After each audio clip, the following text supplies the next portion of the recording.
Assalamualaikum warahmatullahi wabarakatuh, Ustaz Rahmat. Waalaikumsalam warahmatullahi wabarakatuh. Assalamualaikum Ustaz Rahmat. Waalaikumsalam warahmatullahi wabarakatuh. Ustaz mau bertanya, saya sholat sebelum dan sesudah zuhur setiap hari. Akan tetapi pada hari Jumat saya ragu, apakah saya sholat 4 rakaat sebelumnya? Padahal sholat Jumat kan bukan sholat zuhur. Maka akhirnya saya sholat 2 rakaat saja dan sesudahnya juga 2 rakaat.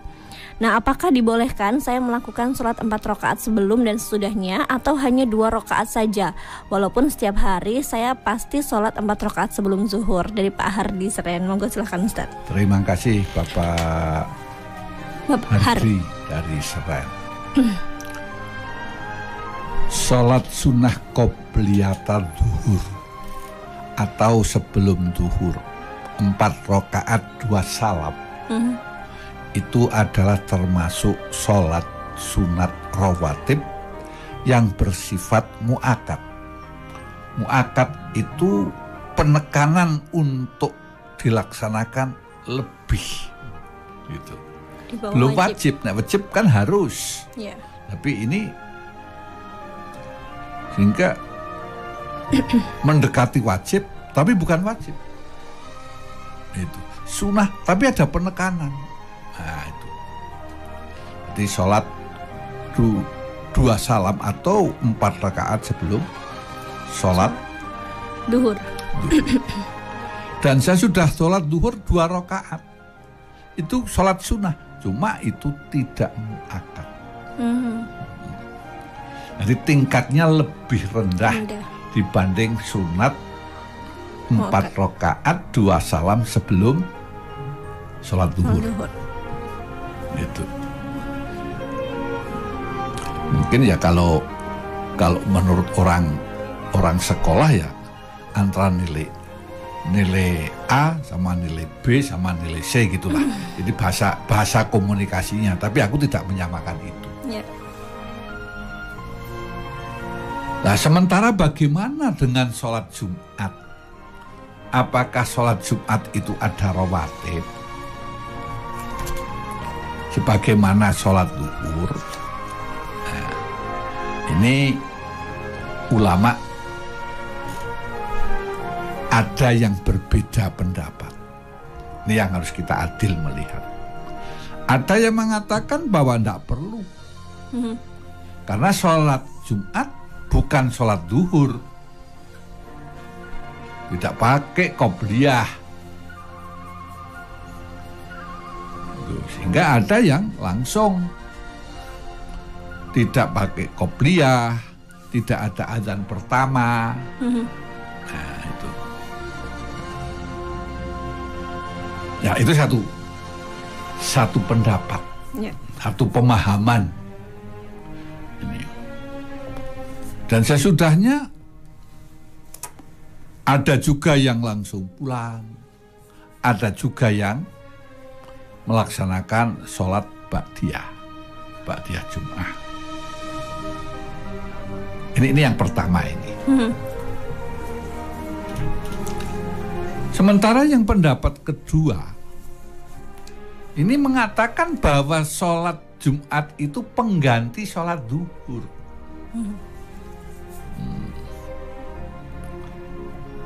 Sehingga kalau orang tidak Jumatan wajib sholat zuhur. Termasuk seorang wanita yang tidak wajib sholat Jumat, hukumnya itu sunat, tetapi seperti kemarin saya sampaikan dapat menggantikan sholat fardu zuhur, sehingga tidak perlu sholat zuhur. Makanya kalau ada pekerjaan sunnah yang dapat menghapus kewajiban fardu, sholat fardu maksudnya adalah sholat Jumat bagi laki-laki, wanita. Oh, bagi wanita. Oh iya benar. Wanita. Ini. Nah, karena itu pengganti, maka semua rangkaian yang terkait dengan sholat zuhur maka masuk di dalamnya. Sehingga ya secara otomatis ada sholat qobliyah. Maka ada yang setelah azan pertama itu mengatakan solu sunatan qoblatal jum'ah rokmataini rahimakumullah as-salatu la ilaha illallah. Ada yang begitu, ada yang tanpa dikomando. Nah, ini bervariasi. Inilah pemahaman. Nah, pemahaman itu memang bisa berbeda. Lalu bagaimana dengan pertanyaan saya ini? Baiknya sholat qobliyah yang 4 rakaat sebagaimana sholat zuhur. Apa 2 rakaat, 2 rakaat gitu ya? Apa ya, maksud saya sholat qobliyatul jumu'ah sebagaimana kebiasaan di sholat zuhur, apa tidak? Nah, inilah yang menjadi pertanyaan. Maka saya katakan, seandainya Pak Har ini adalah punya keyakinan bahwa ini sebagai pengganti sholat zuhur, sholat Jumat sebagai pengganti sholat zuhur, dan meyakini bahwa orang mengganti itu semuanya itu adalah include di dalamnya. Oh, iya. Maka ya alangkah afdolnya kalau melaksanakan sholat qobliyah. Tapi kalau menganggap bahwa sholat Jum'ah itu ya sudah, sholat Jum'ah kan 2 rakaat, nggak ada contohnya qobliyah dan lain sebagainya, ya sah-sah saja untuk tidak melaksanakan. Disinilah pemahaman yang harus komprehensif, sehingga kita tidak kaget kalau ada orang yang melaksanakan sholat qobliyah, dan tidak kaget kalau ada orang yang tidak mau melaksanakan sholat qobliyah. Nah, ini jembar.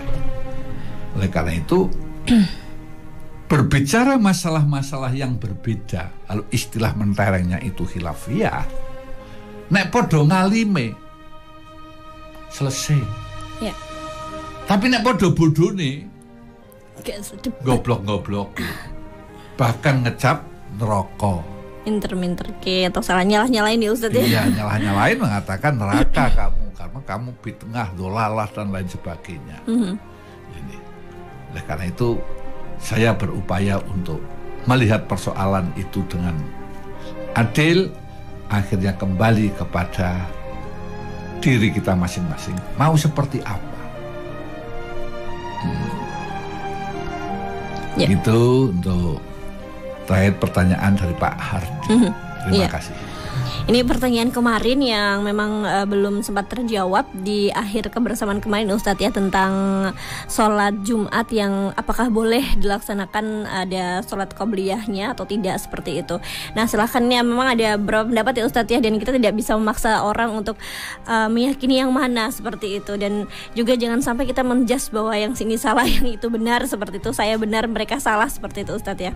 Ya, lebih perlu kita pahami bahwa pengamalan agama, kenapa kok muncul adanya perbedaan? Ya karena pemahaman, karena tafsir, menafsirkan, memahami. Ini yang harus dipahami oleh kita semua, menafsirkan. Nah, antara penafsir satu, pemaham satu, ulama satu dengan ulama yang lain, itu bisa berbeda. Nah, pemahaman itu mendatangkan keyakinan. Nah, kalau sudah yakin itu tidak bisa dipaksakan. Orang yang sudah yakin bahwa sunat qoblatul jum'ah itu bid'ah dolalah, ya sudah, biar saja, tidak usah dipoyoki. Atau yang yakin bahwa kita itu lebih utama melaksanakan sunat qobliyah, ya silahkan, ya biar saja. Mungkin itu sudah keyakinan. Bab keyakinan tidak dapat dipaksakan. Lah, adanya kedua pendapat itu yang benar mana? Ya, yang kita harus sadari bahwa kebenaran itu milik Allah, bukan milik manusia. Bisa jadi dua-duanya salah di hadapan Allah, maksud saya. Ya. Tapi bisa jadi kedua-duanya benar, atau salah satu benar karena kebenaran hakikinya itu adalah milik Allah. Kita hanya nek cara Jawa niku memahami sesuai dengan tingkat kemampuannya dan kondisi situasi yang terjadi. Inilah yang kita pahami. Clear kalau kita cara memahami agama dengan nek cara Jawa ini jembar. Ya, terbuka istilahnya. Iya, terbuka. Sehingga tidak ngapling surga. Wah, kalau begitu kamu dolala finar. Itu kan kalau kita mengatakan kamu dolala finar, kan pada baik saya surga, kamu neraka. Nah ini padahal surga neraka itu prerogatif Allah. Kalau Allah memaafkan, seperti contoh dalam itu riwayat Ashabul Kahfi, mohon maaf, wanita tunasusila saja bisa masuk surga karena dia memberikan minum pada anjing Ashabul Kahfi. Betul? Ya. Nah, disinilah rahmatnya Allah kepada hambanya. Disinilah kita tidak boleh nek cara Jawane ngilani atau disi kersane Gusti Allah. Alhamdulillahirabbil alamin, subhanakallahumma wa bihamdika asyhadu an la ilaha illa anta astaghfiruka wa atubu ilaik. Maha suci Engkau ya Allah dan segala puji bagimu. Aku bersaksi bahwa tiada Tuhan melainkan Engkau. Aku mohon ampun dan bertobat kepadamu. Wassalamualaikum warahmatullahi wabarakatuh.